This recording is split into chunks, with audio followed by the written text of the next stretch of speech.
सोनाली पिळणकर, तुम्ही पाहत आहात LS मराठी। सकाळचे 10 वाजता आहेत, पाहुयात राज्यात काय घडामोडी घडतायत। विधान परिषदेची निवडणूक जाहीर झाल्याने भाजपमध्ये अनेक इच्छुक उमेदवारांची संख्या वाढली। 100हून अधिक जण विधान परिषदेची निवडणूक लढवण्यास इच्छुक। नवी मुंबई महापालिका मुख्यालयात सदस्य निवडणुकीसाठी महिला आरक्षण सोडत संपन्न।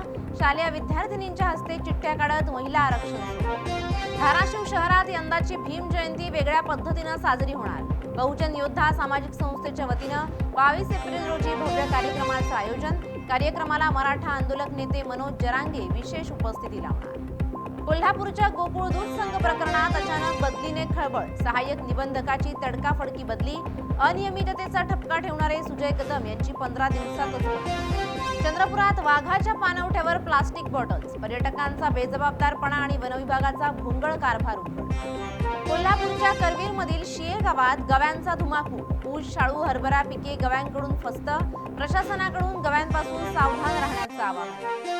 पुण्याच्या कंदी गॅस फाटा परिसरात कंटेनर चालकाचा थरार। कंटेनरची शाळेची भिंत फोडून झाडाची फांदी ओढत 700 मीटर प्रवास। कोल्हापूरच्या इचलकरंजी टोळक्याकडून घरात घुसून दहशत। पोलिसांनी कोयत्याच्या धाकाने दहशत माजवणाऱ्या 6 जणांची काढली धुंड। धाराशिवमध्ये जुन्या भांडणाच्या वादातून दोघांकडून 23 वर्षीय तरुणावर हल्ला।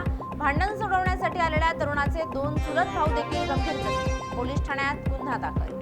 धाराशिवच्या तुळजापूरमध्ये अनैतिक संबंधातून एका व्यक्तीचा निर्घृण खून। प्रकरणाचा अवघ्या 24 तासात पोलिसांनी लावला छडा। जालन्यात पोस्टाने तलवारी मागवणारा आरोपी अटकेत। पार्सल स्वीकारताच आरोपीला ताब्यात घेत 2 तलवारींसह सुमारे 48,000चा मुद्देमाल जप्त। या होत्या आताच्या घडीच्या काही महत्त्वाच्या बातम्या। अशाच महत्त्वाच्या बातम्यांसाठी पाहत रहा LS मराठी।